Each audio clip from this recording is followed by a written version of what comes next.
filming you. Okay, first I'm going to ask you to introduce yourselves. So, Grandma, Okay. I'll let you go I'm first. Helen Murphy Miles. My mother was Henrietta Bordas Murphy, and my father was Lester William Murphy. Okay, Grandpa? My name is Roy Miles. I was born in 1915, and I was born, how much? Go ahead. I was born in Lassesville, New York, and went to a one-room schoolhouse. And my father and mother's name, my father's name was Stephen Miles. My mother's name was Ida Cromer Miles. Okay. And birth dates, Grandma, you were? I was born June 14th, 1915, Okay. at home. And my earliest memories are of a house on Melcher Street till I was 8 years old. And you lived there with your parents and? Lived there with my parents and my sister, and it was owned by my grandparent, and they rented until I was 8 years old, and then they built a home on Hamilton Street in Johnstown, and we moved up there. We moved with horse and buggy, and I can remember very well, it was 1923, 24 when we moved in. My father built the house. Gosh.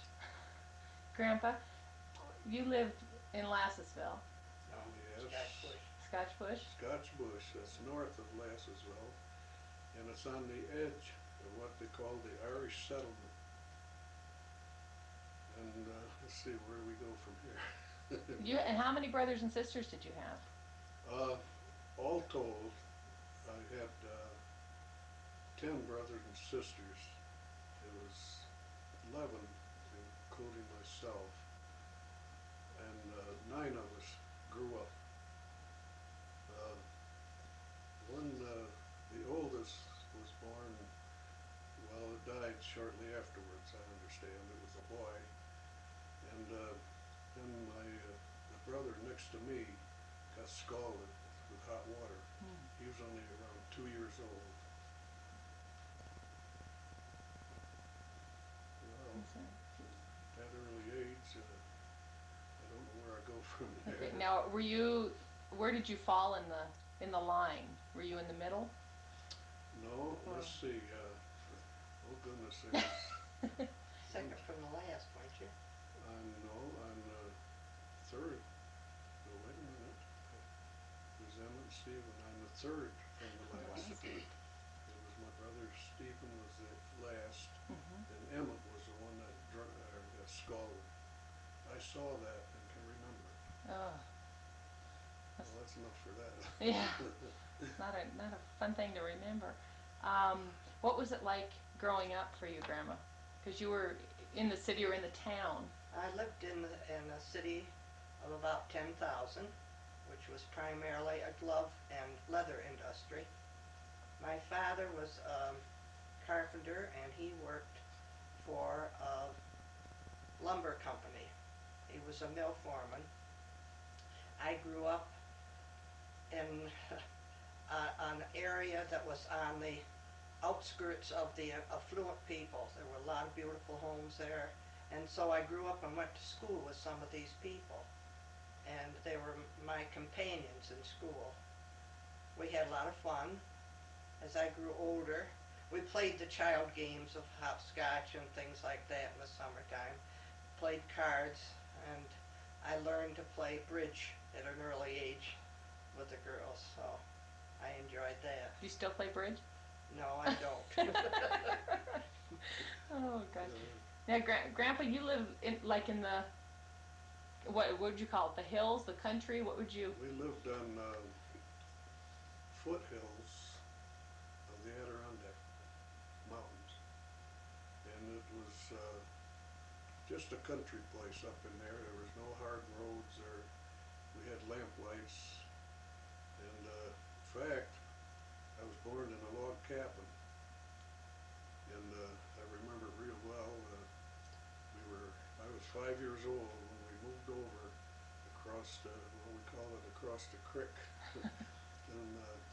grandfather and grandmother's home, which was a nice home, nice house. And I stayed there for quite a few years. Mhm. I want no more. What did, when you were growing up, what did you do for fun? What kind of games did you play, or? Well, for one thing, when I was real young, well, I'd say around 5 years old, 6 years, they had my father and mother bought a tread organ. That's about all we had to play with, and we all learned to play that by ear. That's why you play so well now by ear. I Yes. never knew that. That's right. And we had a hand organ, which was, after a while, we got this hand organ where you would turn the hand, put the rollers in it, Uh-huh. and you would turn it with the right hand, and it would play beautiful music. We had a lot of hymns on it, and we had some songs, and it was good music. That's neat. Yeah. Oh gosh. And we got so after a while that we would take those rollers out and turn the crank on the side, Uh-huh. and we'd play with our left hand. Kids. Experimenting. That's And it. we really could play those tunes, but not as good as the rollers. We could play some of those But tunes. you listen to them long enough and you Yeah, get it in your head. yeah, that's what happened, Oh yeah. gosh. As far as school, what was school like for you? Were your teachers strict, or? School was regimented, I would say. We had our own individual classrooms, and I'd say there would be between 20 and 25 children to a room. We had to obey the teacher. The teacher was law. Uh, I went to a school where I now go to church. The school was torn down, and it was a grammar school and a grade school, and then right on the same property was a high school, Huh. which I went to. Those were all been torn down, and at present there's Christ Lutheran Church there. But I have a lot of memories of a grammar school that was about three stories high. We had teachers that were older, and we really learned a lot. We had to. Yeah. High school, um, I lost a year and a half because I had rheumatic fever. Okay. And I spent that year in bed. That was the way they handled things in those days. Hmm. And for my amusement, my father made the first radio. And he made it was a wound on a cylinder, and then it had a little round thing in it with a wire and called the cat's whisker. And you adjusted that with headphones to hear anything, and that was our first radio. And what year was that? Do you remember? Or That how was old in you were? let's see, I was 11 years old, so that was 1930, 31. Oh my gosh. And that was our amusement. Yeah. We had a piano. I played not very well. My sister played too. We took lessons, and the lady that gave me lessons was very strict. She used to wrap my fingers because I was more of a tomboy type. So Now I know where Nicole gets it from. yeah. She's into her tomboy thing. Oh gosh. And Grandpa, what was school like for you? Well, we started school when we were 8 years old because you couldn't get to school when you was younger. The weather wasn't right. Uh-huh. And every winter in February we wouldn't have school. The snow would be too deep, but even though we would go to school on skis, or I never had snowshoes, I didn't like them, so we went to school on skis. And well, now in that school, the one-room schoolhouse, a lot of people condemn a one-room schoolhouse, but we had in the whole school room, 35 I think was the highest I can remember, and it might have been a little higher at times. But now our classes, for instance, we'd start with the first grade at 8 years old, and the teacher would call the first class in the morning up on the front bench there, and the bench was a long bench, and and she could get all the class on that one bench. But the other children were quiet, and they had to be. And so then when your class would get over, maybe be reading or arithmetic, she would call the next class up. And in the meantime, the first grade would go back and do their work, what they'd learned, or get ready for the next class. And so on through the whole day. Well, we'd have 15 minutes from 10 o'clock till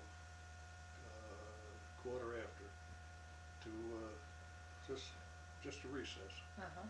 And we'd go back, and when we went back, we had to be quiet and go with our work. And then she'd go through another lot, maybe be arithmetic, and then the next class arithmetic, on up through to the 8th grade. Well, now the people, the children that were younger, well, saying I was younger, I and these other people would learn a lot from what the class ahead of us had. For instance, you may be in 6th or 7th or 3rd or 4th, you'd be learning from these other people even up as high as the 8th grade somewhere. Huh. So that helped. And as far as homework, you didn't have time to do homework, so we never took homework home. Now, why didn't you have time for homework? Well, I know in our case, when we got home, when I was 8 years old, and a lot of us, you go home, you had chores to do. We lived on, well, we only had a couple of cows when I was home, but we had other things to do, so I was taking care of those cows, helped milking those cows, and a horse, and like that. We probably was what you'd call a dirt farmer. Was it pretty much a self-sufficient place? I mean, you had your garden and... We had our garden, we raised all our potatoes, and most of our vegetables, we bought very few vegetables. And when we couldn't get out to buy bread, which was kind of expensive, 10 cents a loaf, my mother used to make bread, make a lot of it. Well, at 8 years old also, I learned to handle an axe also at 8 years old. My father started, with all of us, Yeah. he'd start us in the woodshed at 8 years old and show us how to use the axe and how to split wood and how to pull a cross-cut saw. At 8. At 8. Now, we learned in that woodshed it wasn't that he made us spend 3 years, but it so happened it turned out to be about 3 years in there. And then we could go in the woods at 11. I went in the woods at 11 with the men. Mm-hmm. And the men at this first time were my older brother and my father. And so my first job was cutting blackwood, that's footwood, his name was Charlie Brunk. And he gave us $1.50 a cord, that's a face cord, for cutting and splitting and piling this blackwood. So then from that job, I remember that job, we had to, we went with a horse and a buckboard over in the woods. It was about a 2 or 3 mile trip. Take the horse over. And from that job, I went into the cordwoods, 4-foot wood, and split and piling it. And there I worked with my brothers, or one brother, Clayton, he was older, but I also had other jobs once in a while where there was other men, worked with the men in the woods, you know. Mm-hmm. And well, so I stopped right there. If you want to go on, that's fine. Oh, I can go on. Go ahead. Well, anyway, we'd come home and we had to take off a lot of days from school. Uh-huh. We couldn't go to school every day. Well, we either had to go in the woods and make some money in the cordwoods, or go hungry, or go to school. So we'd stay out about anywhere from 2 to 3 days a week. Well, school we had to Mhm. And of course, the Tunos didn't like it too well, but they never done much about it, except come up and bawl my father out. So, well, and that's one of the reasons why we couldn't take homework home. And let's see, where am I? Well, then my older brother Clayton, they made a mistake on his record and they put him a year ahead in his school record. Uh-huh. So he left home when he was 15. So I come along 15. That's about 2 years later, a little over. And my record is 15. I tried to make it, so I went to Gloversville. I got my first job in the city as a bellhop in a hotel. Do you remember the name of the hotel? The Windsor Hotel. The Windsor Hotel. It's on the corner of Main Street and East and West Fulton there. They used to call it the busy corner. Is it still there today? No, Or have they they? tore that down, about 5 years ago. Oh, I think gosh. it's about 5 years ago. It was a nice hotel, as nice as wood, you know. And it was around, I guess the highest room that went up to 212, something like that. Uh-huh. And you could get a room in that hotel for $1.25, but no running water. Oh, God, no running water. No running water.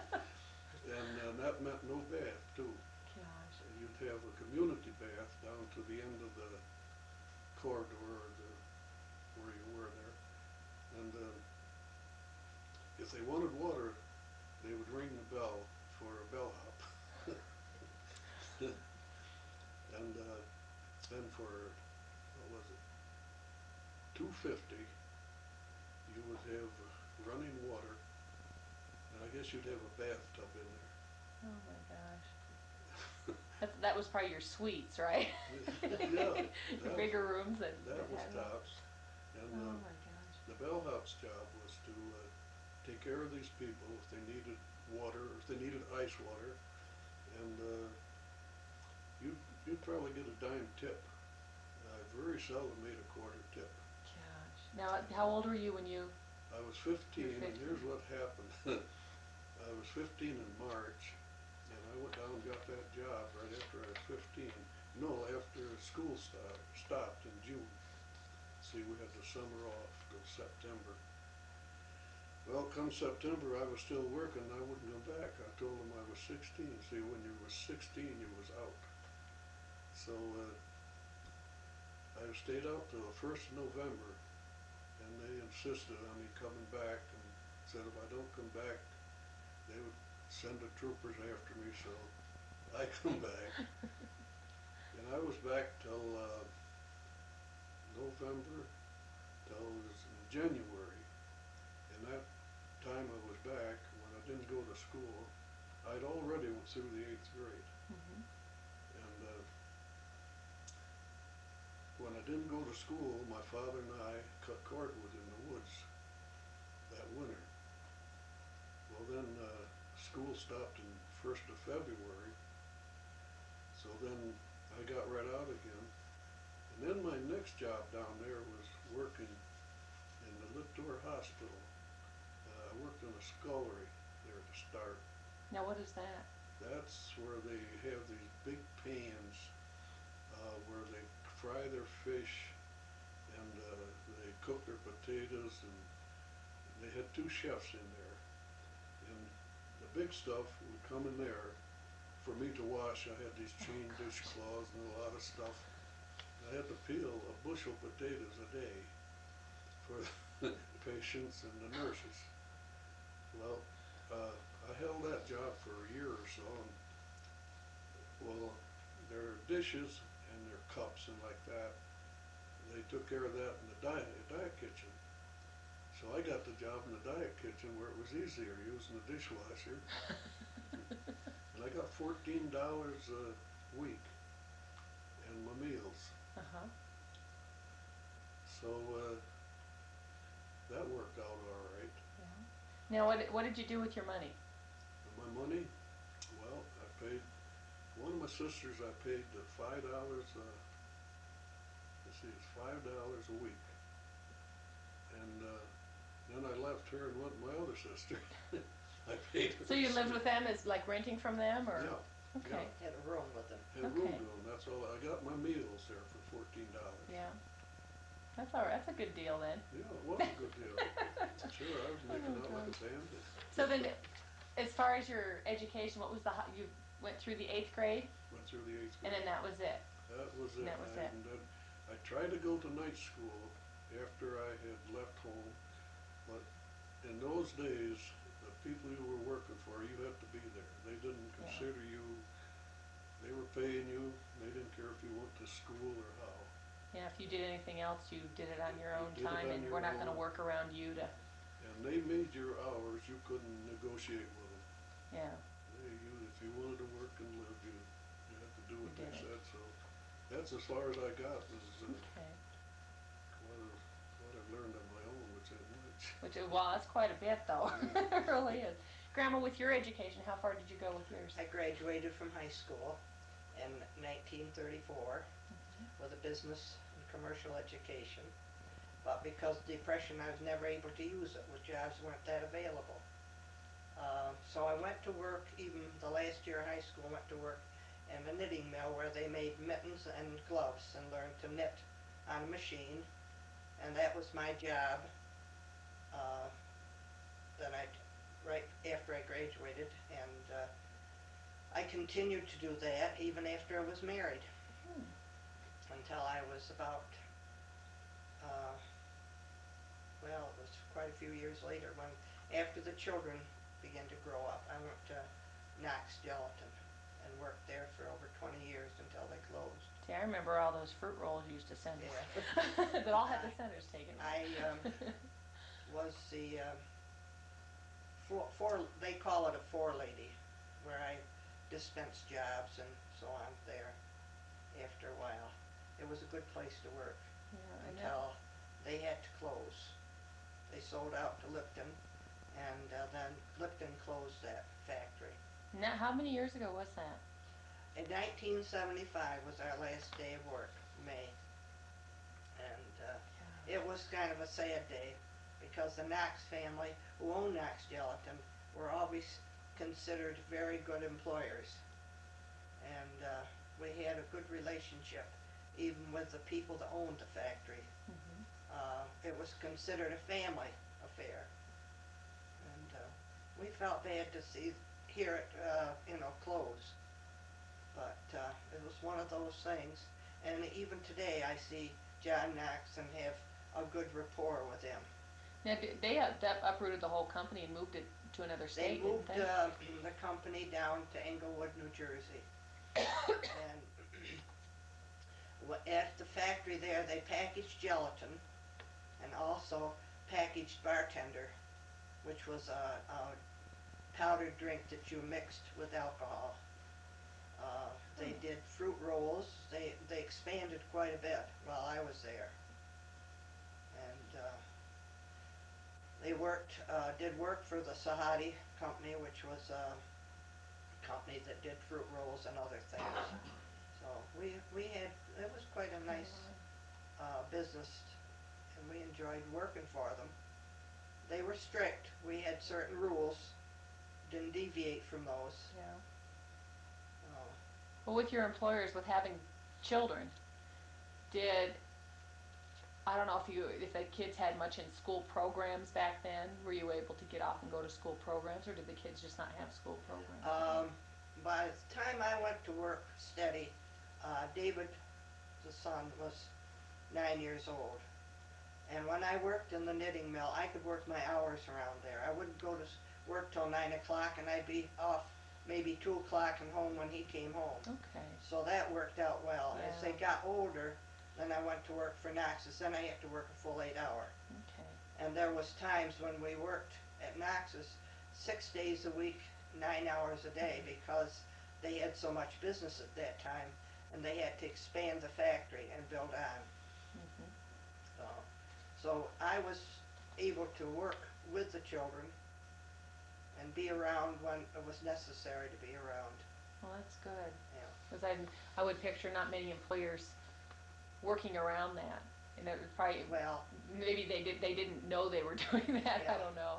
it was the way Just the way it they was got set their up. help cheap enough. My first job, I got $10 a week, Gosh, and then, I mean, I didn't get much more, and then that was piecework. I had to work it up yeah. to earn what money I did earn. Oh my gosh. Okay. What about when you were growing up, you say you had a radio to We listen? had this radio, and then as I got older, when we lived up, we had gray bar, I think they called it, which was about 30 inches wide and about a foot high, and it stood on legs, and that was where we could get other stations. Huh. So it was like another And radio. while I was home, we never had television. We didn't have television till we were married and lived in our own home, I'd say in the 1950s, And you had your first television. had our first television. That's amazing. It was Gosh. the first one we ever saw was friends of ours bought a small television, and we used to go there on Saturday nights and watch wrestling. That was the big thing.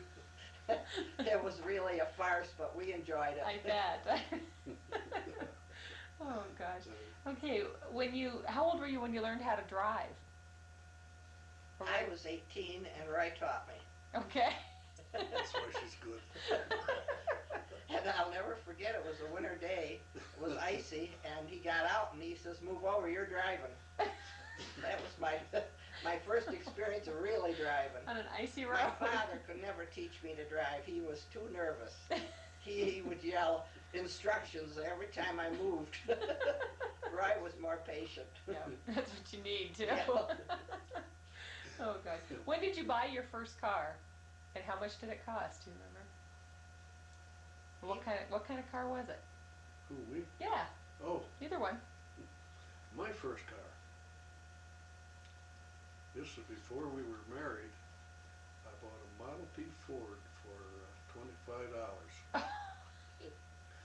For 19, I think it was 1924. Well, we took it home where my sister's on Division Street, where I was boarding with her at the time, and we had to buy another half a Model T to make that one run. So my brother-in-law and I tore it down and made it run with the parts from the other car. Got it going. Got it going, and I drove that without a license for a while, and then I got a permit, and I drove it. Oh gosh. And well, with that Model T, I was looking the wrong way one time and hit a telephone pole. The telephone pole broke down and left the wires all around the car. The telephone pole's worth more than the car. Oh no. And the telephone pole got the worst end of the deal, probably. Yeah, they were kind of tough, those old cars. Well, then I bought another Model T for $13, no, for $10, same year. And I had to put a battery in it. That cost me $3. That was $13. But I got a lot of experience out of driving those cars. And I sold the last one I got, I think, for about the same price I paid for it. Oh my word. Yeah. Let's see, there's something I wanted to tell you back there and I forgot now what it was. The year that I was brought back for school, or had to come back to school, work with my father. The house burned down on 1st of January. Huh. Yeah, no insurance on it. His insurance had run out. Well, he couldn't get down to pay his insurance for one thing, and I guess he didn't have the money to pay for it either. Yeah. So the house burned, and we didn't save it. We saved the kitchen stove, that's all. And that was new. We just happened to get that paid for. Oh gosh. And that was a wood stove, cooking stove with a reservoir on it. We did save that. That's all we could save. And then right afterwards, school for February stopped. Well, then I went to the city, got those jobs I told you about. Yeah. So then they go ahead and rebuild the house and. No, at that time, well, even that night, we went down and stayed with our Aunt Martha. And we stayed with her probably a week or so. And we rented a house, my father did, up, it isn't there any longer. It's just below where we were living. And we paid them, I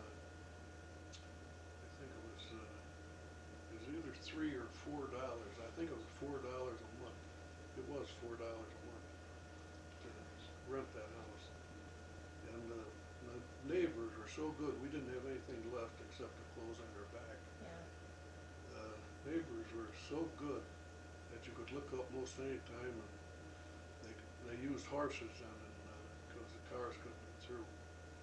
You'd see them coming up the road with a load of bedding or a load of something on their sleighs for us. Yeah. And we got an awful lot of stuff from the people, and I don't think it cost us anything for equipment to live. Well, that's Get nice. started again. Yeah. And that just told me how good people could be. Yeah. And it's hard to go through a tragedy like that Yeah, it's hard. to begin with. It's hard, but that told me something at a young age, that people can be nice. Yeah. It probably set in your mind too. Yeah, Very it's much still so. there, yeah. Gosh. When you were growing up, Grandpa, you didn't have indoor plumbing at all, I assume. Oh, no plumbing, no. You had the outhouse out back and Outhouse out back, haul the water, and the back of it faced the west, and we always left the board off in the back of it. keep it warm in there. Yeah, to keep it warm. In the wintertime, the people. It didn't stay long. And what about you, Grandma, as far as any Well, type of plumbing when we growing lived up? on Melcher Street, we just had a toilet, indoor toilet, and then we took our baths in a big wash tub Huh. on Saturday night. They heated the water, and that's the way we took it. We had, my first memory was gas lamps, and then my father wired the kitchen for electric, so we had electric light in the kitchen. And when was that? That was about 1923, 24. Gosh. And then when we moved up on Hamilton Street, then we had the full works. We had the bathtub and everything, and the electric and the indoor plumbing. So. Oh gosh, that's interesting. It really is. Okay.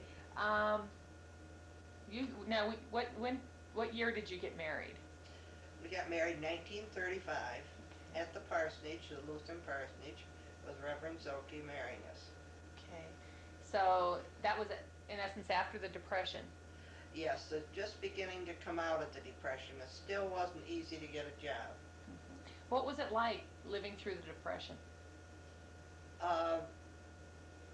Well, I guess in Fulton County and Johnstown, we were a little later than some of the cities like New York City and like that where they had the bread lines. We just didn't have the work. My father had a job, so he was fortunate. But the glove business went downhill for a while, and then it came back, and it came back pretty well, and especially during the World War II. Uh-huh. When they made gloves for the soldiers overseas. You probably couldn't get enough people to work and make them. That's right. Then things really boomed because they had to get these supplies out for the people that were in the war. Huh. Well, with going through the Depression, do you see the families probably in essence pulled together as far They as pulled together, and their biggest, their center of society was a church. My father joined the Masons. He was a Mason, and that was part of his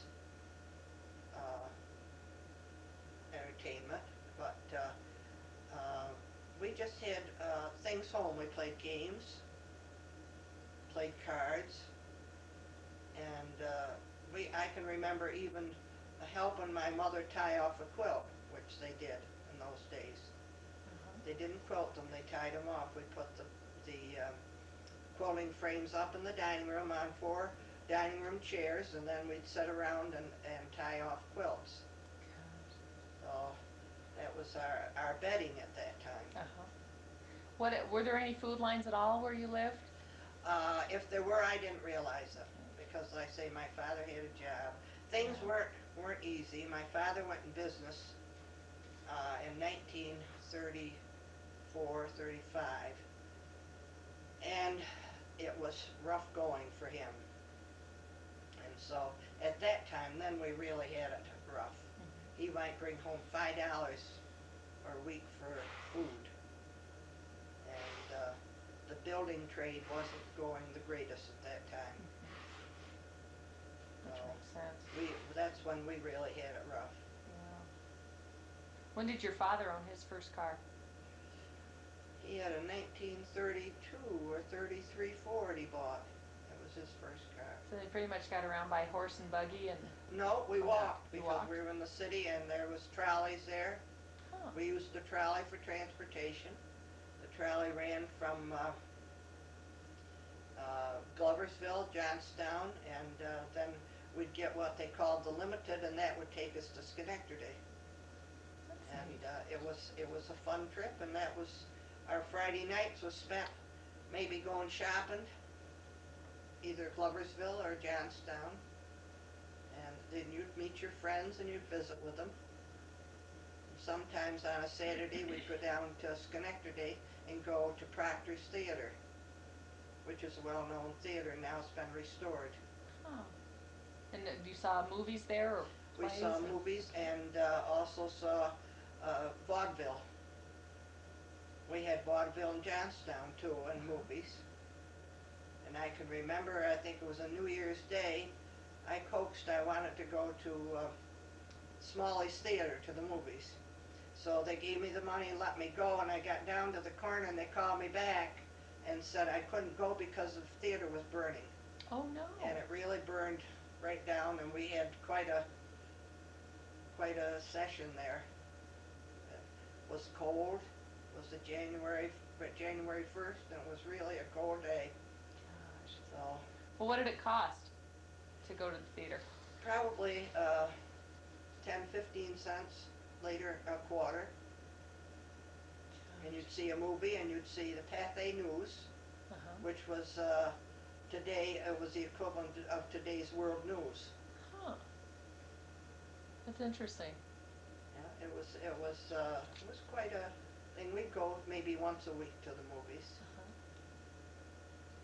Gosh. Okay. After you got married, did you rent a house? We rented. Our first house was furnished rooms, and it got so cold there that we finally moved out and moved into an upper flat on the corner of Clinton and Fraser Avenue. We rented from an old lady, and we didn't have much furniture, but was warm. Correction, we rented on Whitmore Avenue. Okay. Clinton. Whitmore and Clinton, that's right. Okay. So, yeah, we called her Grandma Ecker. She was a very nice lady, and she used to tell us tales of when she was younger. Gosh. So, and we listened. You learn a lot by listening to other people. So Exactly right. that's how you That's why learn. we're doing the video. I mean, it's interesting because, like I've said before, that the two of you have seen so much. In almost 80 years, you've seen so much. Yeah. And I grew up with a TV. I grew up with So a you don't know any microwave. different. Right. I grew up with a washer, dryer, microwave, all the amenities, you know. Whereas you didn't have that. You didn't have a flushing toilet all the time or whatever. Did my Yeah. wash on a board with two tubs and a wringer in the middle. Oh gosh. Until your Uncle Dave was born.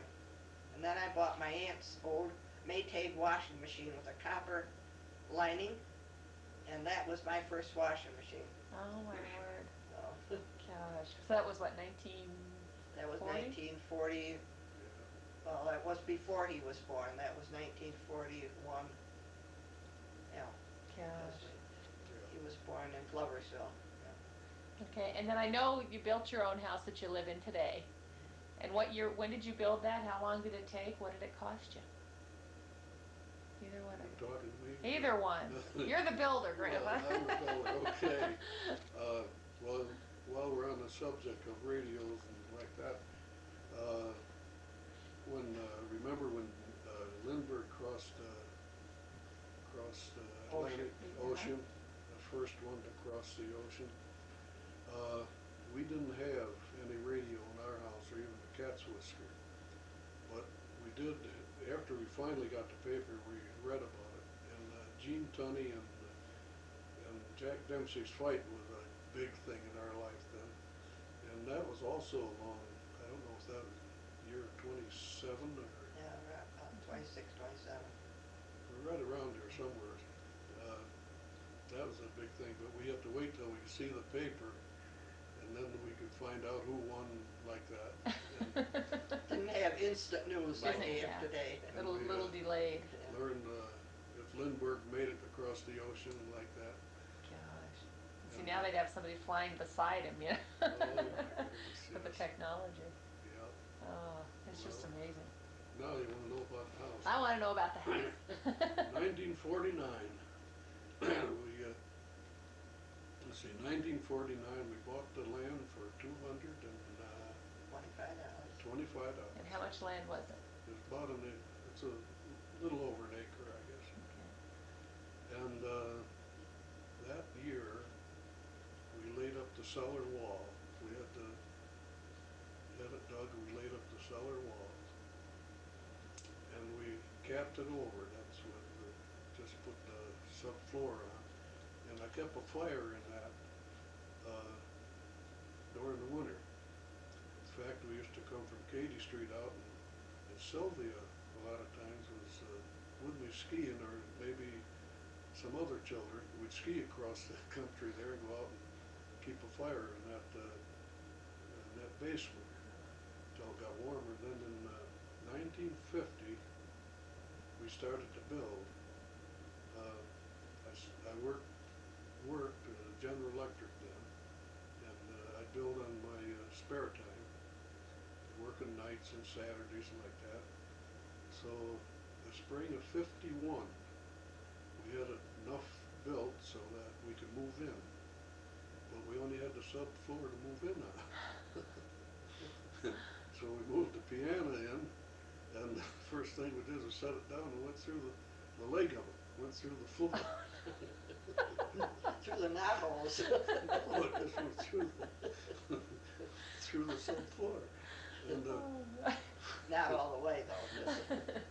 well, then we lived there what we could. We didn't have no kitchen or anything, but we could live there. We had a kitchen sink, and that was Kitchen sink, and had one light in the kitchen, I think, where I'd run it in myself. Not being an electrician, I got it that far. Well, then another electrician was working next door, and he came over and he put it in for me. I helped him. Well, then we commenced to live in one room and finish another, and so on like that till we got it finished. Gosh. But and it cost us the whole thing, buying the land, and even the blacktop driveway, and drilling a well. It cost us $7,500. The well cost us $502 or $5, something like that. And we went down. It was 87 feet. And well, then we have to, after a while, somebody hit our line when they our built vein.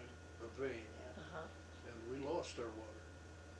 So then we went down in the same hole there to 102 feet, and we had plenty of water, and it was coming so fast that he couldn't measure it. Oh my gosh. Yeah, and that's how that turned out. Gosh. Okay. Let's see. What was, let's see, I'm trying to figure out what we should do next here. We've talked about the type of jobs that you've had with Grandma, going from the knitting mills to Knox Gelatin. How old were you, Grandpa, when you started with GE? How old was I? Or what year? Or? Well, before I got up to the GE, I had farm jobs. I worked for 3 different farms. But that was before we were married. We'll go on from there. $15 a week. No, A month. a month. A month, that's right. For the farm job? Yeah. Farm jobs, $15 a month, and I lived with them. I board and room and board. You probably worked your tail off too. Oh, we'd start milking 5 o'clock in the morning, come in for breakfast at 7. We'd work through till noon time, come in for dinner, then we'd work through till 7. And then getting our hay on, there was no hours. It would sometimes we'd work after dark from 4 o'clock in the morning, or get the cows milked as soon as we could, and work all day hard until right up as long as we could see at night to get the hay in. And that'd be in the summertime. Oh my word. Well, I worked 2 farms like that, and then I started working for another farmer, which paid me $30 a month, and I lived with them, and I drove his truck and worked on his farm. And in the middle of that, he asked me if I ever worked in the woods, if I knew anything about it. I shook my head no. And he never learned that I knew much about it until I was almost ready to get through there. You drove a truck down to Albany Yeah. to get feed for the, what was it, Agway then? Agway drawn feed from Albany to Johnstown, Port of Albany. Port of Albany to Johnstown with his truck. Well, he paid me $30 a month. It was like working on a farm. If I got home early, I had to go to work and whatever was there, or milk the cows, you know. Yeah. At that time, that's when the milkers were first coming in their own, and they would plug up once in a while. And so a lot of them, when a cow milked tough, a tough milker we call it, the milker couldn't touch them. We'd have to milk them by hand. And each one of us, like he was a boss, he owned the place, so we'd have every other Sunday off, or Saturday, Sunday it was. Well, Sundays you had to come in the morning, it would take about 8 hours to do the chores, so that was your day off. So one Sunday he was gone, and it was his Sunday off, and the milker went plugged up and I couldn't get it unplugged. I milked 42 head of cows all by myself, and there were 7 of them real hard milkers. And that took me from 5 o'clock till 10 at night. I was on the last cow milking at 10 when he came in. But the milkers they were new and had problems with them. Plus, in them days, you had to strip the cows after the milkers were on. And I understand that now they don't have to strip them anymore. Now, what do you mean strip them? What is that? Well, it didn't milk them clean. I mean, it wouldn't get all the milk out. So then you had to go and finish the You'd job. have to go ahead and you could feel it with your hands if they had milk in their bags. Huh. Because you get so used to it. Yeah. Well, what you would do, you would feel it with this part of your hands when you touch them. And you'd probably get a couple quarts of milk out after the milkers. Oh gosh. But now the milkers, they perfected them a long time ago, so a lot of farmers, they never milk. Yeah. Some of them doesn't know how to milk. Gosh. Things are better. You get all those machines to do it for you. Yeah. Have you seen a lot of, remember when I was little, they used to say that the machines are going to take over and put all the people out of work. And they're still saying that. Did you see a lot of that? Like having the milking machines come in and... That was one of the things, if you're talking to me, and the tractors were coming in their own along that time too. Yeah. They had cleat wheels, first ones, and they'd chop up your dooryard while they chop up your fields, which didn't hurt anything. But when I was working for Bellinger, I forgot what year that was. That was one of the years they were coming in their own, and he was taking his cleat wheels off and putting on wheels with tires, It rubber was tires. 1934, 35. Yes, it was. Yeah. That's And Don, is it Don Ballinger? Don And, Bellinger. I remember meeting him years ago. Yes. yeah, and our 50th wedding anniversary. I think it was before then. It was when I think in 1973 when we came out. I remember going to their house. Could be. Yeah. And he was I remember he Yes, was at that's your, right. I think you Yeah. did go. Yes, they were people. Yeah, very nice. I remember he had little dogs or something, or Yeah. one little dog. Very nice. Gosh. They still thought a lot of Roy. When Don passed away, one of his instructions was that Roy was to be a bearer. Oh, that's, yeah. Gosh. Yep. Let's see. So, when did you start with GE then? After your farm jobs? After you were married? After we were married, I left Don when I first got married after a little bit, and had a painting job for Chamberlains. They were painters, I guess. And that was painting Cards Mill, the mill up there at Johnstown. And well, then I went on from there in the skin mills. And it's hard to remember those years. And I had a lot of experience in the skin mills before I went to the GE. And in one place, they taught me how to tan especially suede. And I think I worked there 3 years, didn't I? 2 or 3 years. But it wasn't steady. I worked with an old man at the time. He was 75 years old. A nice old man, German guy. And he's the one that taught me. He was the head of the suede department. Huh.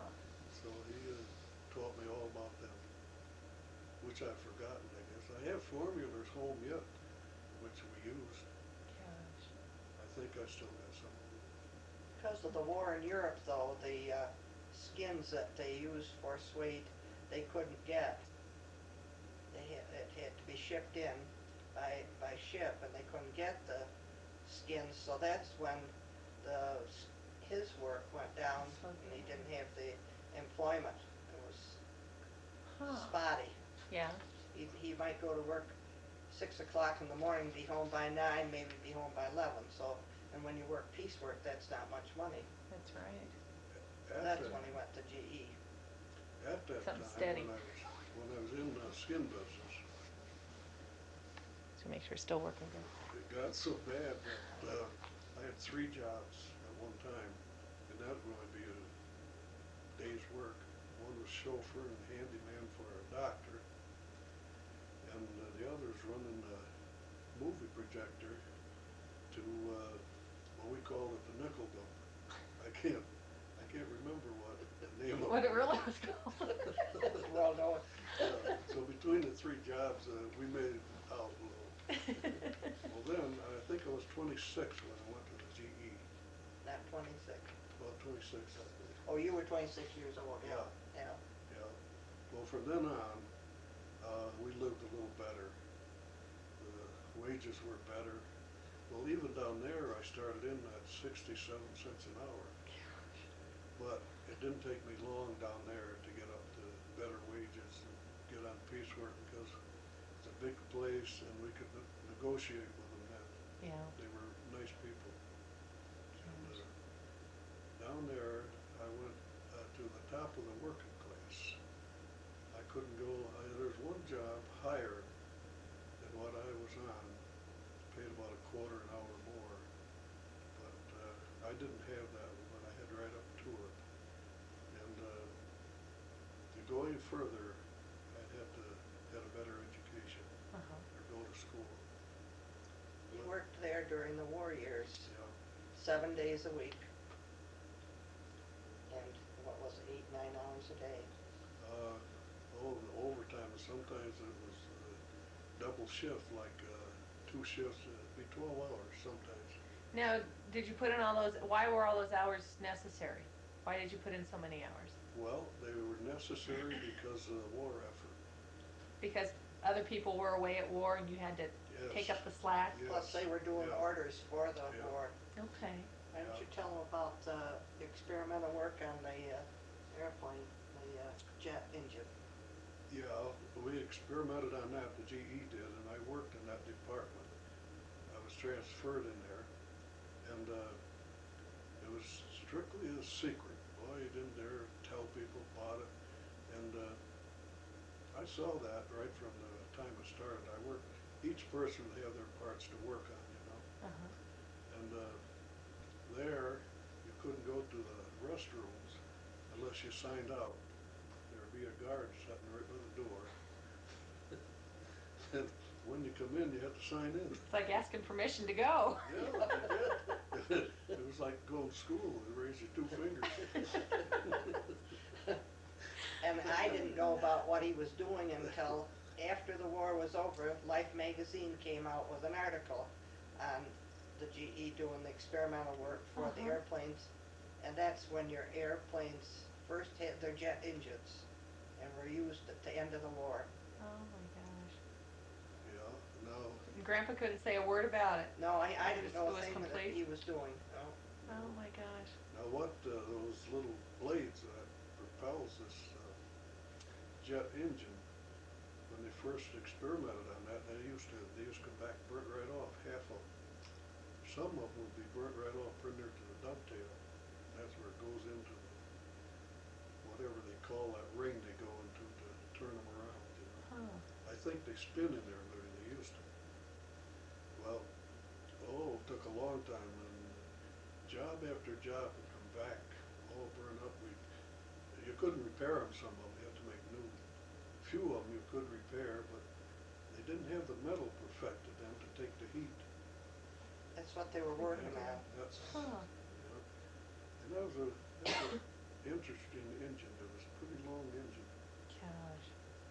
That's neat to be able to work on something like that. Yeah. Gosh.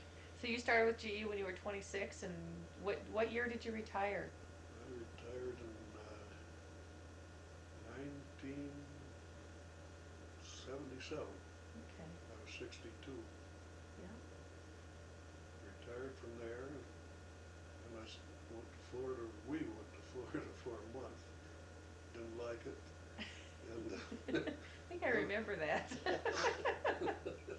then I started cutting their old wood, Mhm. and that's how I didn't have any more jobs after that for money. I Did cut you? their own wood and kept busy till I was 75. Gosh. I was still able to cut my own wood at 75, but I thought I ought to stop and kiss the roses or look at them. Or smell them or Smell something, Smell right? the roses, yeah. Well, I know when we were back there in 1985 for your 50th wedding anniversary, that Grandpa took Jim and I, and we went up in the woods and went tromping around on the land. I had a heck of a time keeping up with you. I did. You should see him I go on did. snowshoes. He still can do Yeah. it. Oh, Yeah. I could jump fences on snowshoes. Gosh, Yeah. that's Got a lot of that's stamina. amazing. Yeah, No, it's natural. yeah, It's just natural when you've been brought up around the life I had. yeah. And in the woods is a natural thing for you. You could tell when we were up there with you.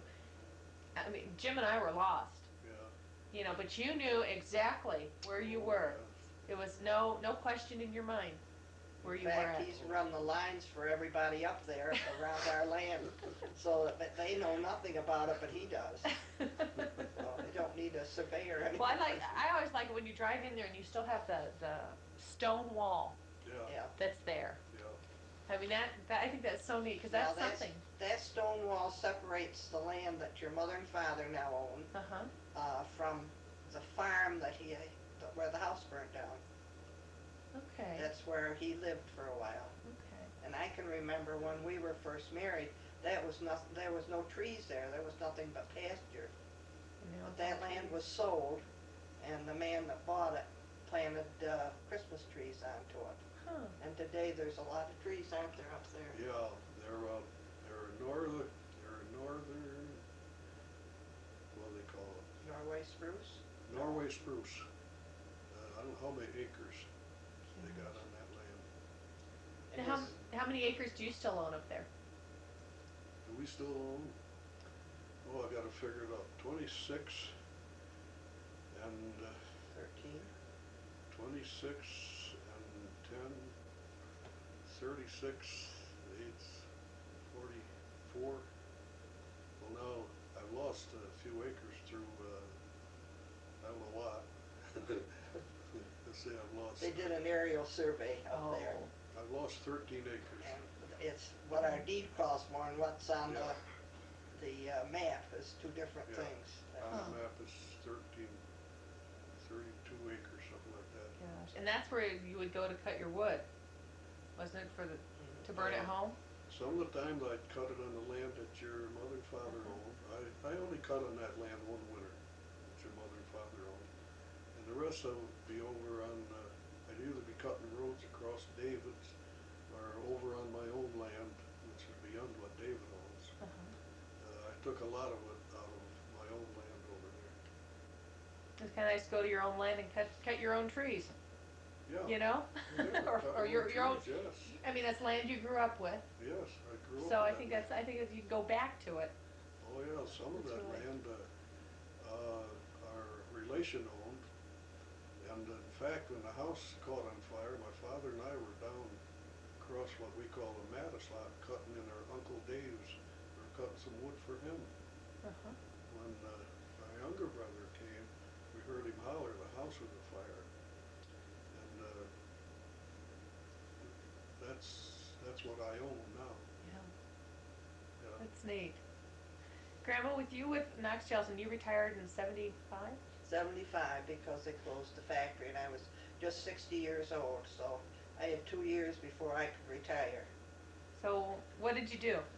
What did I do? I took up the love of my life, I guess, doing crafts, knitting, and was more active in church work. Today I have a craft group with another lady at church. We do a lot of community service work. We do a lot of things for our church itself. We do favors and tray favors for 3 different nursing homes, and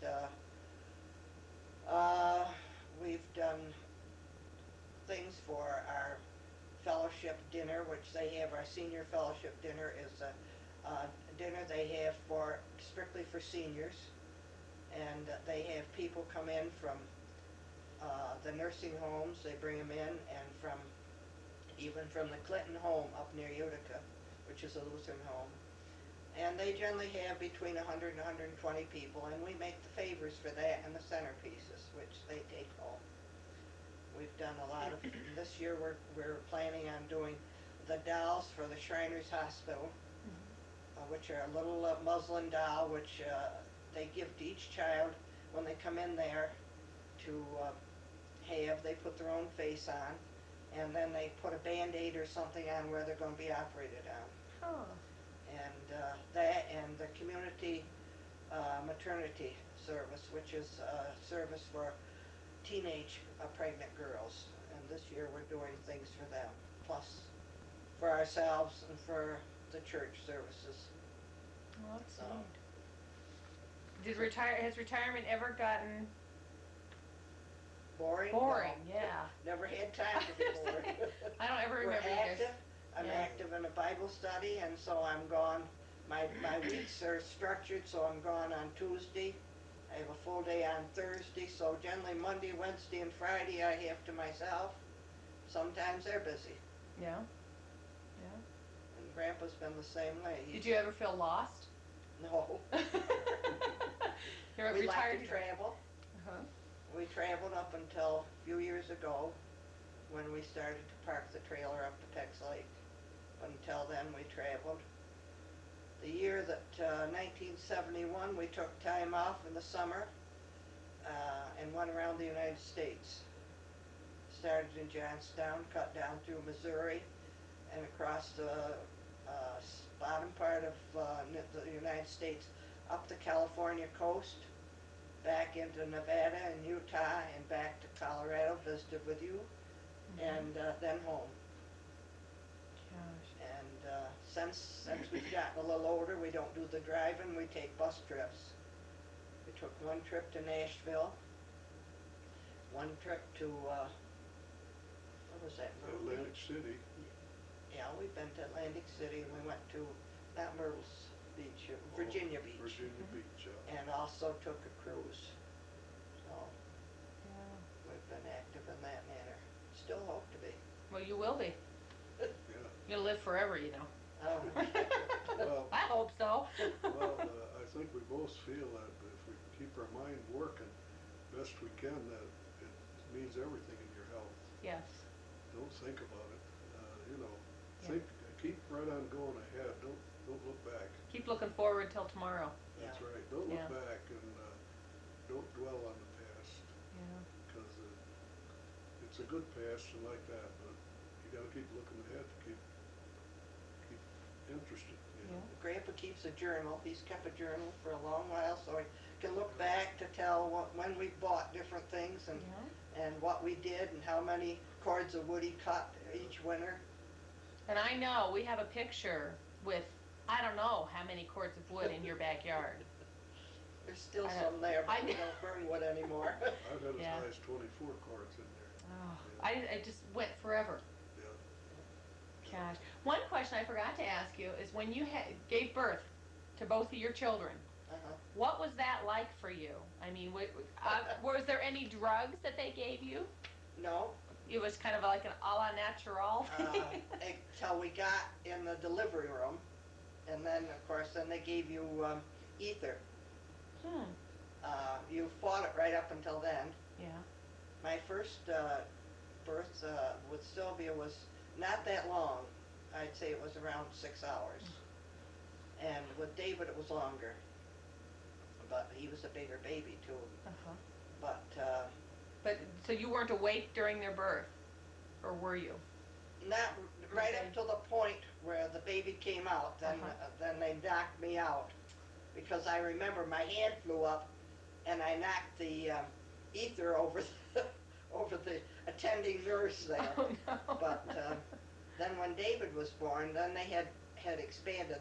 When Sylvia was born, we had a 5-bed ward in Latour Hospital, and that was the old Latour Hospital. Now, is Latour Hospital in Johnstown? Gloversville. Gloversville, okay. There was no hospital at that time in Johnstown. Then when David was born, they had upgraded the maternity section, so that was much better. So I had a private room for him. And the insurance that I had through Scottsmore, which was a made knit gloves, and paid for everything except his bassinet. And I think the whole bill was $8 and something for the bassinet and we were in there for 10 days, Now, this is when you had David? David. And you had to be in the hospital for 10 days. Isn't that amazing? And then you came home and you didn't do anything. If we had an upstairs flat, and I went upstairs and I had to stay there for a week because we didn't move around like they do today. And I think Oh. they're better off for it today. Have a baby one day and you're gone the next. That's how Yeah. Kelly was. So In it one isn't day, like out the that. next. We were in the hospital. Well, I don't know. I would have gone for 10 days in the hospital, just lounging. Oh. When you had Mom, it was pretty much the same type. You had insurance to cover, and do you remember how much their births cost No, I for don't. doctors? I don't think we had insurance. No, did no, we? not It was for for Sylvia. David that we had Yeah. insurance. Uh-huh. No, we didn't. She didn't with Mom? And No. I can't remember. I know that David's birth was $35 to the doctor. Gosh. If I remember right, I think Sylvia's was only 20. 20 or 25, yeah. And that included the visits to the doctor. Oh my gosh. So, but, She's worth $25. it was a different Yeah. era then. Yeah. And so Sylvia was born June 19th, what, 1936? 1936. 36. And then David was? David was born in June 1941. Okay.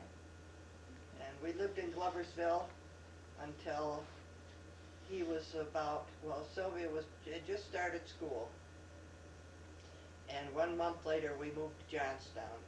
We lived on Katy Street. And we rented there until we built the house. So we have some good memories of Katy Street. We had good neighbors. There were a lot of Irish people up on there. They called it Potato Hill because all the Irish people raised their own potatoes. Oh gosh. And Oh. then when we moved out in the country, that was the first year I guess they had school buses. Cause they weren't sure, we weren't sure whether Sylvia would've gone to, back into junior high school and, but we weren't sure about David, but then they decided to close the country school and, go in with Johnstown. And bus them. Huh. Okay. If there was anything in your life that you could change, what would that thing be? Oh, I don't know if I'd change anything. The experience has been great. I might have gotten more education. I wanted to become a nurse. I probably would have been a good one, Mm-hmm. but, at that time, you had to have Latin. And of course, I'd had a commercial course, so that would have meant extra studies for me. Mm-hmm. So consequently, I did go into nursing. Yeah. But that's the only thing I would have changed. Okay. Grandpa, what about you? Well, in those times, as I look back on the way the times were, there isn't anything I would change. But now, I would change to get more education, Mm-hmm. you know, all of that. But I couldn't get the education in those Right. days. Right. It's funny how hindsight's 20/20. You Pardon? know, hindsight is 20/20. Yeah, That's right. yeah. There's one thing I want to tell you, amongst our working in the woods and getting living that way, Mm-hmm. we had two other jobs, which one was in the fall, was picking ferns.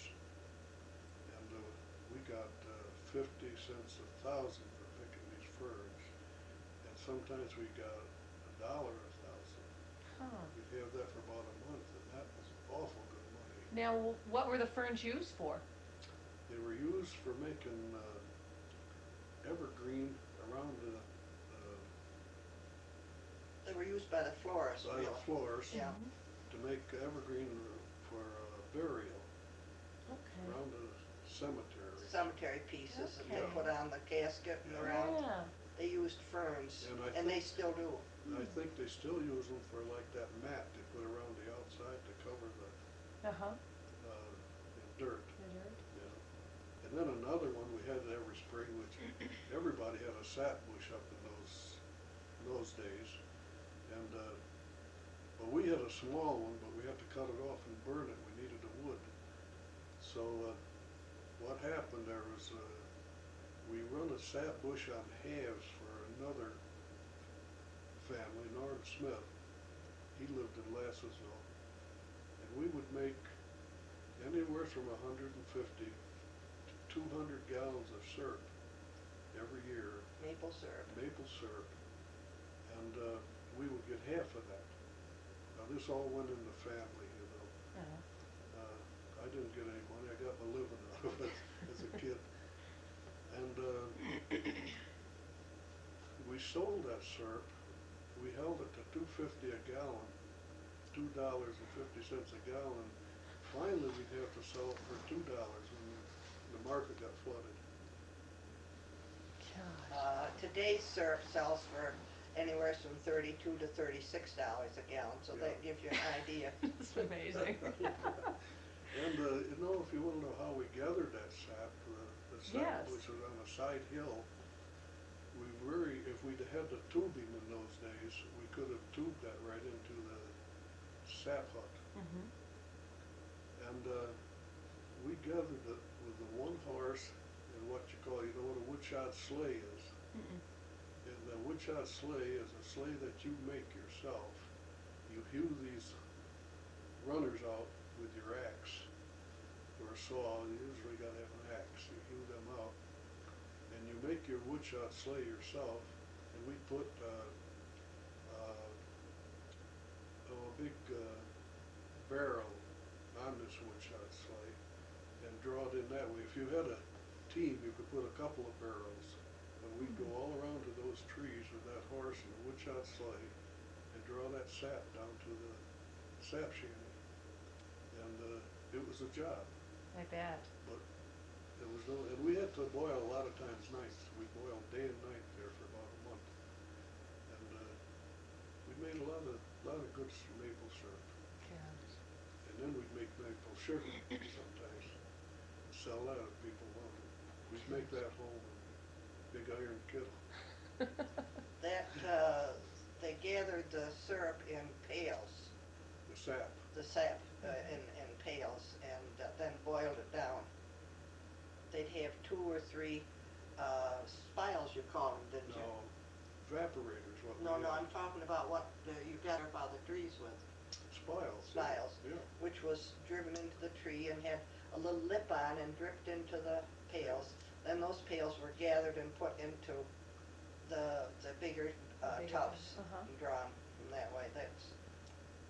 It's a job that's done every spring. Yeah.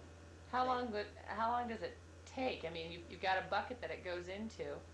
Is it a just drop, or is it a trickle? That's Or, I mean, the way it what, goes. just Sometimes kind of it a goes drop? Drop, drop, drop like that, and sometimes when it counts up, you got 1,500 trees. Yeah. And some of them has got 2 to 4 buckets on them. Oh my gosh. And, They would go from what, March the 20th March around the 20th until spring, till the buds start to. around April, Oh April my 10th, gosh. something like that. Huh. And now this evaporator, sometimes people don't have pans, like big pans, you know. Now this was evaporator with 3 different pans on it. The first one you put that in, they had siphones on it, so it would run through these siphones back in the next and so on through till you insert down in the back pan. The head evaporator, that kept that boiling all the while, and it was big and long. And then run into the second through the siphones, and that would be a little sweeter. And then into the third one, we'll say, that'd be getting pretty sweet. Then you put it all in the back pan. It would run through the siphones. When it got in the back pan, you'd shut off that pan from the others and syrup down in that. And when you'd syrup down, probably as much as 10 gallon maybe. And then you do that right through, right day and night till the whole month end. Was it good money though? It was good money for Was those it? days, even though we got half of it. It was good money for those days. Gosh. Say in 100 gallons, well, $2 be $200. $200 went a long ways in those days. Oh yeah. In fact, we used to, in the wintertime, we knew it was going to be tough. My father managed to have maybe $300 in his pocket. My mother would make gloves, which she'd done all her life, and she just worked hard at making those gloves. And when her money didn't take care of the groceries, he would take what he had in his pocket, plus we would cut cordwood in the winter and make what we could. Mm-hmm. And between all that stuff, that's how we'd make out. Gosh. That's neat. Another question too, as far as just the different technology that you've seen. Mm-hmm. I mean, from airplanes to the space shuttle, first man on the moon. That's I mean, right. all these things. Yeah. What, out of all the technological things that have come about, what was the most exciting for you? For both of you. For me, I think it was listening at the factory to the man on the moon, walk on the moon. Everybody had their radios going, and it was really an exciting time. Today, even when the space shuttle went off, today that we just take it for granted. They go up and we don't pay too much attention to them. Yeah.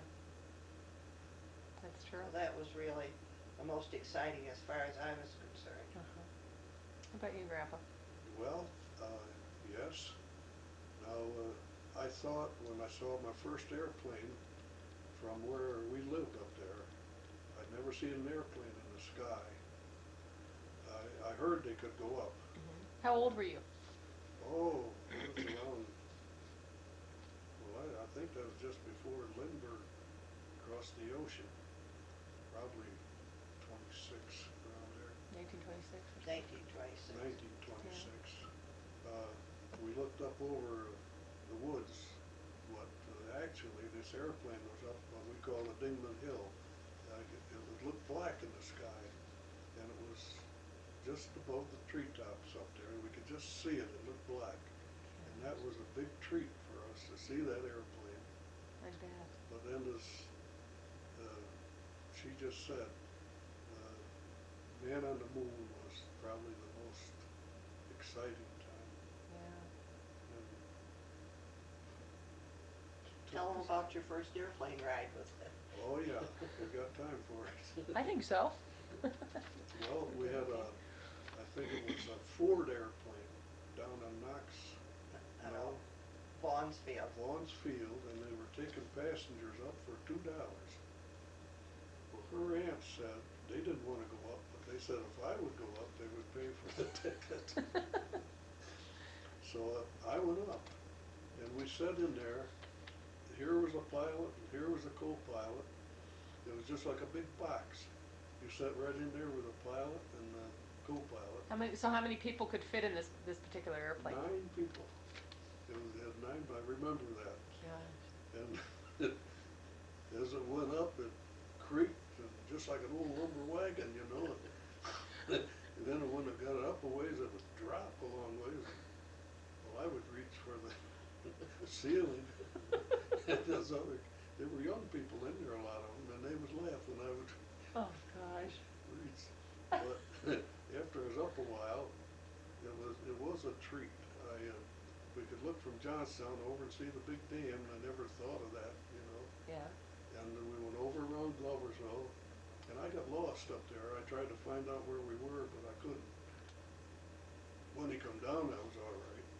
But it was a nice ride, but it felt just like an old wagon creaking and, you know. So how old were you when you went up in this? Oh, He was about 23, Yeah, I'd was say. was I about Gosh. 23? Yeah, I'd say Yeah, I so. guess I was, yeah. Wasn't too old. But my aunt had him come back and tell him all about his airplane ride so that they could live it secondhand. Yeah. Was it scary for you? At first, it was scary until they got up there. But then I got looking at the big dam and looking at the roofs of the houses in Gloversville, and we weren't too high, too far above those roofs. Oh, I could gosh. see them plain. And it was like riding in a big box, and it would creak once in a while, you know, like a bump or something, an air bump. And the co-pilot would sit there and talk with us. And the pilot, he could talk with us too. He just sat there taking care of the thing. Oh gosh. That'd be When something. he talks about the big dam, he's talking about the fact that they built a dam between 2 mountains, about 20 miles from Johnstown. And it was to control the flow of the water into the Hudson River. And they made this dam. It took them, they moved cemeteries, they moved everything. They even moved an amusement park. And when they finally got that dam filled, now it's about 30 miles long, and I'd say about 20 miles wide. And that they call the Great Sacandaga Lake. Huh. Today it's a lot of recreational vehicles on there, boats and so on. Yeah. That's what he's talking about when he speaks of the dam that we could see. That was done in about 1930. Gosh. Probably took them a long time to build that. Yes, it did. And of course, we stop and think of all the farms and the farm houses and barns that had to be torn down and moved. Cemeteries that had to be moved. Gosh. So it was interesting. It goes from Mayfield right through to Conklinville. That's where the dam is, Conklinville Yeah. Dam, you call it. Huh. And she said that's about 30 miles. Gosh. It's amazing. Throughout your life, what were the low points? It's kind of a hard one. But what were the low points? Well, I think trying to get a living, enough to eat, when the children were, especially when Sylvia was small, keeping a job, keeping the household going. Okay. Is that same for you too, Grandpa? Pretty much the Well, same. it's about the same thing. We always had to work and figure just to get enough on the table. Even Yeah, from a kid up, I was trained right into that. yeah. From the time I was 8 years old, well, yes. And as I said, I went in the woods when I was 11. And that's what I commenced to realize then, that we have to work to get food on the table. And that pretty much goes right up to the time when Sylvia was born. And I think there was the low points. But having Sylvia and the children was really a good thing too, a good part. Yeah, That was a high point. They were high point. They were pleasure. yep. There. What other high points? Did you have other highlights in your life? With work or with Just- church? With Just family? being able, I think, to enjoy life. We enjoyed traveling, as I said before, and doing things. We enjoy Peck's Lake now that we're older. We can't travel as much as we did. We enjoy that. We have each season has something for us. We enjoyed taking a ride in the fall, seeing the colored leaves. We enjoy the spring, the summer up to Peck's, and even enjoy the winter with the snow, believe it or not, as long as we can sit inside and look at it. Yeah, how long have you guys been at Peck's? Up at Peck's Lake? Oh, I think 14 years, isn't it? Um, It's gotta be longer than that. yes. No, that's what you got notched on your... Is it 14 or 15? That's Well, 14. Call it 14. but maybe you've left the trailer up there. But Yeah, we went up before then. yeah, because when I was there in '76, you had the trailer up there at that spot. So that's what, 19 years. Yeah, well, Or those years we went for 2 weeks, a week at a time. Oh, okay. And then in Okay. about 1979, 80, we left the trailer there. Uh-huh. Yeah, that's about right, because this is 84. We bought an 84 trailer. Yeah, we got rid of the Globe Star, which you have, Mhm. you still have now. Uh, It's nice to go up to Peck's Lake. We enjoy it. It's- It's well controlled. Yeah. The fish is still there that we lost. You I know. lost. I gotta go back and get him. He's tried. Poor I fish. tried. I thought or somebody caught it and that hook was still hanging out of his mouth. I don't know. Doggone it. Well, is there anything else that you can think of that you'd We like to enjoyed say? having you and Pete for your summers. The summers you were there. That was fun. We enjoyed you. That was a lot of fun. A lot of And fun. now we've got Pat and Dave that they stay up there, Uh-huh. and we have fun. We get together. Sometimes we go out on our boat. We bought the pontoon boat, and we sometimes would take it over to Dave's and we have steaks on the grill that The you grill. bought us. Enjoy that, or hamburgers, take it out. Yeah. Just have a lazy time. It's Yeah. fun. It's a neat place. That's a pretty lake. Yeah. Just In wish fact, they'd let our wave runner and our boat on there. Yeah. They never will though. No, I don't think so. Oh, Well, gosh. as I look at, are you done? Yeah. As I look back at it's pretty much what she said, but I so often think of what I used to do and how we've done things over the years that I just feel good when I do these things like she said. That's really my high points and best points of life. Yeah. I haven't got to, like cutting my wood up there, I didn't have to do it. It was a pleasure to do it then. But when I was doing it to live, it was a different story. Yeah. And the highlights are what she just said, the best time of our life. Two of the best time of our lives was bringing the children up. Mhm. And this also was a good time for our life. Yeah.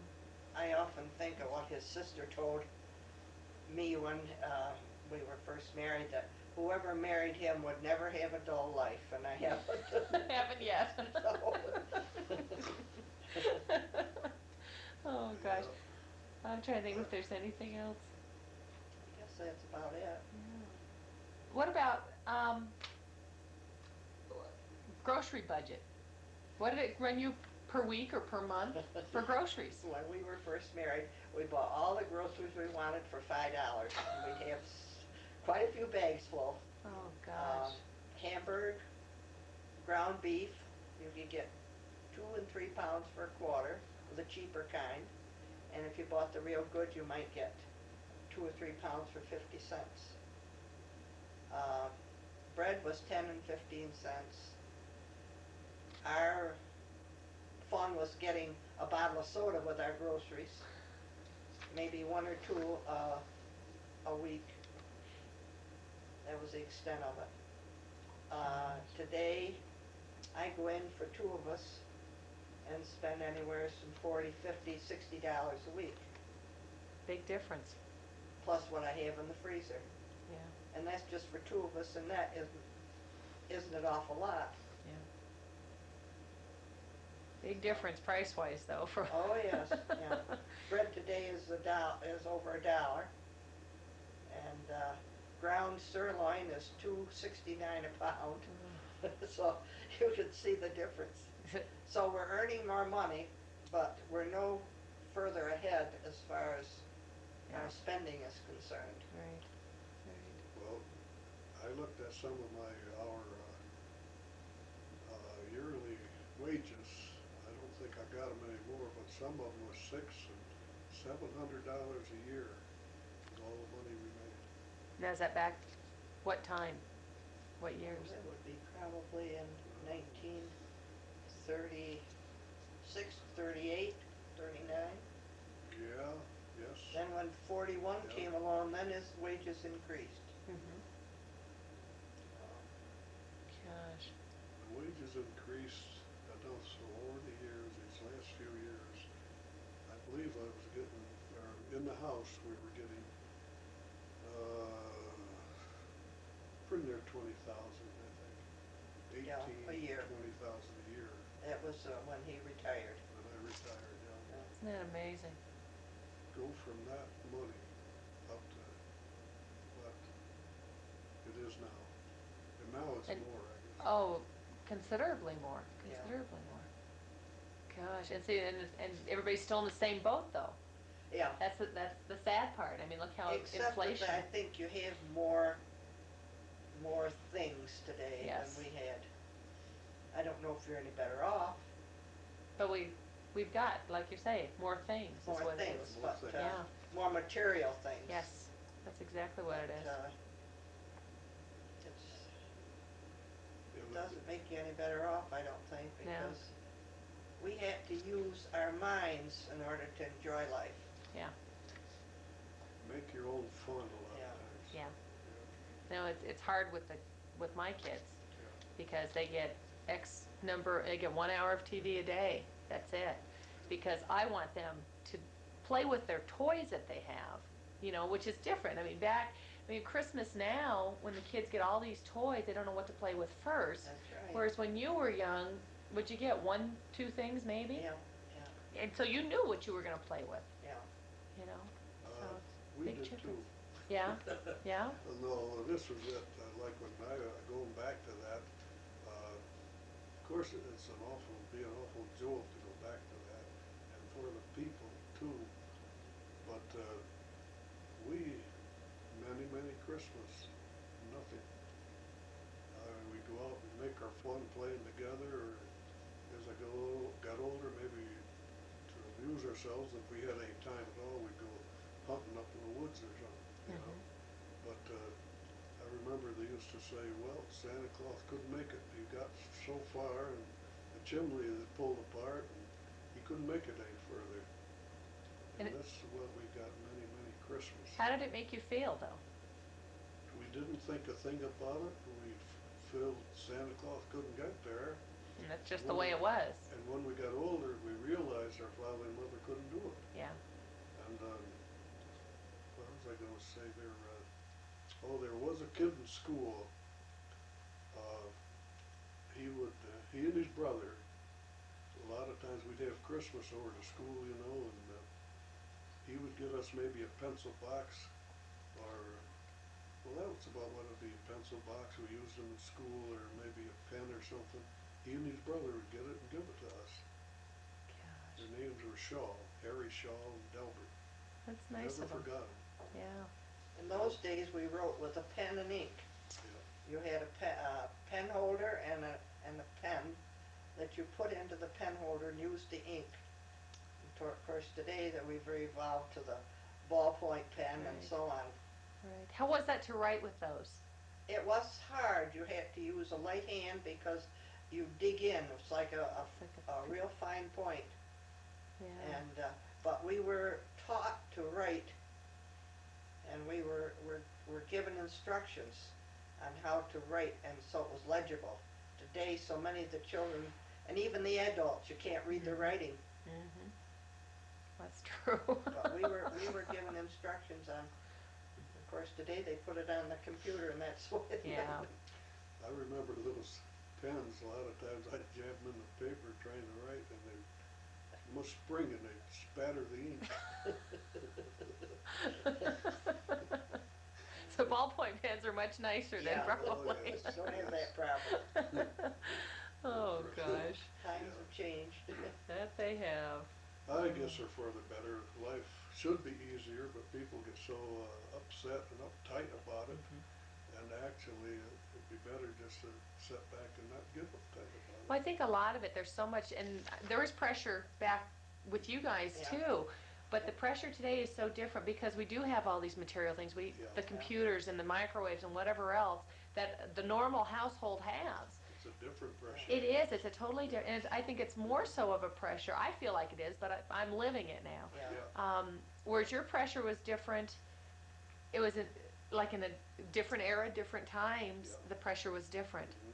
And it may have been just as severe as it is today, but it was just over different things. Different things, you are Yeah. right. So, And we went from an ice box, which today they're collector's items, where you'd put a card in the window and the man would come past with a truck with ice onto it.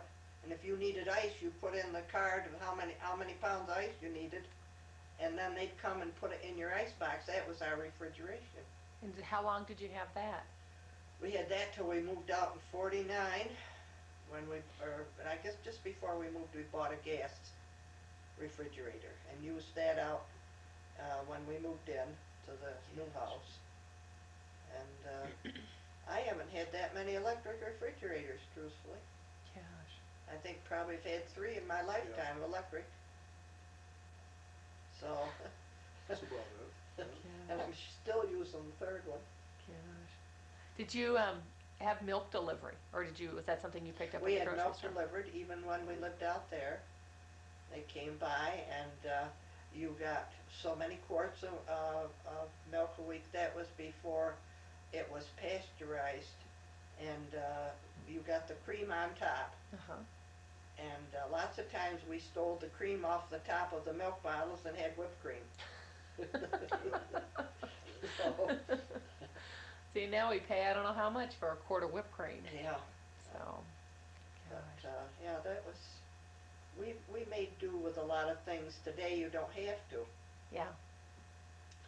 I remember one of these farmers I worked for, they had all Jersey cows. Now, Jersey cows, their milk is rich, very rich. Well, them days, they had a cooler right there in the cooling house, or in the little house. They'd run it down over this cooling system, and then they'd catch it down here in the bottles. Well, while I was milking, they'd be doing that, and I'd come out there, bring a pail of milk out there, and they'd hand me a pint bottle whenever I wanted, or a quart. Cold it was, and I'd drink it right there. Jersey milk, everything as it is, Oh, and it was great. It was good. I bet. Things were natural in those days. They didn't have the additives that they have today to preserve things. Right. You did your own canning. I know there's quarts and quarts of tomatoes that I've done, with string beans and all kinds of things. Well, and then you think too, you didn't have the TV and the other junk we have today to occupy our That's minds. right. Oh, how true. that you took more time to do your canning. Yeah. I mean, we've come to such an age, you buy everything in the store. That's right. You know, you honestly don't, you can open a can and have dinner. Whereas back then you really couldn't. You No. had to can it. You had to make it from scratch. Mhm. And that took up a lot of the time that we spend sitting in front of the TV now, because all we have to do is open a can. I used to do my baking on a Saturday. I'd bake 3 pies and a cake every Saturday. That was routine. And then when he worked the night shift down the GE, then sometimes after the children go to bed, then I'd do my baking for something to do, Right. because we had no TV, we had radio. Yeah. We used to listen to the soap operas on the radio, and I can remember the time when they had the Martians come, was on the radio, Uh-huh. and it was so real that the people called in, they thought it was a real thing. It was on a Halloween. Orson Welles did this, and this was on the radio. Oh my gosh. And he almost looked out the window to see if they were coming. It just seems so real. Yeah, That's neat. That was his one big thing that made him famous. Oh my Lord. Another one on there, remember Armstrong? I don't remember his first name. Neil Armstrong? Neil Armstrong, I think. No, that I was... had to get home from work to hear that. I was working over Lavor's at the time. Yeah, and then they'd have The Shadow. Yeah. Oh, the shadow I nose. mean, you had to use your imagination. You didn't see it in front of you. Yeah. Which is, I think that is so neat. Let's see how we're doing here. Okay, we're doing So I fine. guess that's all I can think of. Okay. Well, I appreciate you guys sitting down for an hour and 45 minutes almost It's been to quick. do this. So, well, this is something too that we can hand down.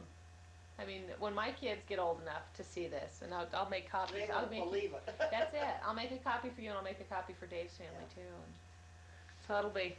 Well, we Will be appreciate really you neat. doing it. The one thing, the children would be surprised. They wouldn't know hardly how to cope if they had to go back and use a kerosene lamp. Yes. And you can't see the floor with them when you've got them on the shelf somewhere. You have to take it in your hand if you want to see the And to check it. floor. And then get down to that just plain living, where you gotta cut your own wood and burn your own wood and dry it. Yeah. If not, you'd have to buy it from somebody. If they had to go back to that, which I hope they never do, but it would be rough on them, rougher than it was on us coming up that way. Right. Because we'd be regressing, going Yes, backwards. that would be rougher than what we went through. Yeah. Because That's true. we didn't go through, we grew up in it, that was our way of living, Gosh. you know. Well, thank you very much. Mhm. I'll fade you out here.